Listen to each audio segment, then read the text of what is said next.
எதிர்கட்சி தலைவர் திரு பழனிசாமி அவர்கள் இந்த பகுதிக்கு வந்தா மட்டும் தன்னை மேற்கு மண்டலத்துக்காரன் சொல்லிக்கிறார். ஆனா உறுதியோடு சொல்றேன், பழனிசாமி அவருடைய ஆட்சி காலத்தை விட நம்ம திராவிட மாடல் ஆட்சியில தான் மேற்கு மண்டலத்தோட அனைத்து துறை வளர்ச்சிக்கும் அதிக திட்டங்கள் சாதனை செய்யப்பட்டிருக்கு. தொடர்ந்து செய்யப்படும், தொடர்ந்து செய்யப்படும், செஞ்சுக்கிட்டே இருப்போம். இன்னும் தொடர்ந்து நாங்க தான் செய்ய போறோம். அது எந்த மாற்றம் கிடையாது. அதனால சொல்றேன், எந்த தைரியத்தில் எதிர்கட்சி தலைவர் இந்த பகுதியில் இருந்து தன்னுடைய பிரச்சாரத்தை தொடங்கினான்னு எனக்கு புரியல.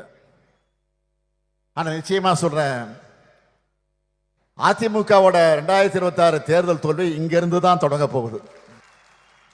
ஏற்கனவே 2024 தேர்தல், உள்ளாட்சி தேர்தல், இடைத்தேர்தல்கள் இந்த மண்டலத்திலிருந்து தான் அவர் தோல்வியை பார்த்துட்டார். அதுதான் வர சட்டமன்ற தேர்தலையும் தொடர போகுது. ஊர் ஊரா சுந்தரம் பஸ்ல போய், சுந்தரம் டிராவல்ஸ் பஸ்ல போய் பொய்களை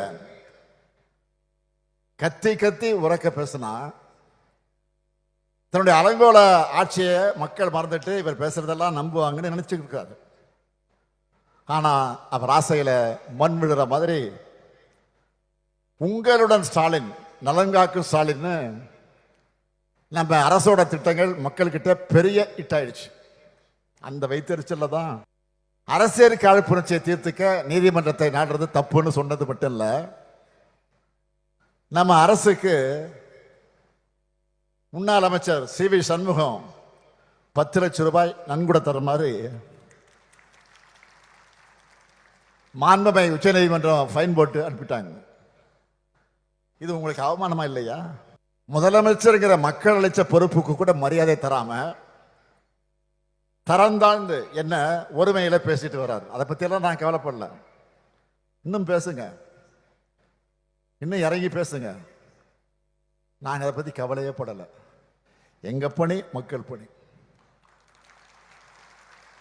உங்களுக்கெல்லாம் பதில் சொல்லி என்னுடைய நேரத்தை வீணடிக்க நான் விரும்பல. என்னை பொறுத்த வரைக்கும் பேச்ச குறை, செயல் நம்ம திறமையை காட்டணும். ஏதோ தன்னை எம்ஜிஆர் நினைச்சுக்கிட்டு, ஜெயலலிதா அம்மையார் மாதிரி நினைச்சுக்கிட்டு சவுண்டு விடுறாரு. ஆனா பாவம் அவருக்கு தெரியல, அவருடைய வண்டி கிளம்புனதும் அவங்க கட்சிக்காரங்களை, சொந்த கட்சிக்காரங்களை என்ன கமெண்ட் அடிக்கிறாங்கன்னு அவருடைய எந்த சதி திட்டமும் நம்ம அரசோட சாதனைகளை முன்னாடி எடுபடலை, இனியும் எடுபடாது.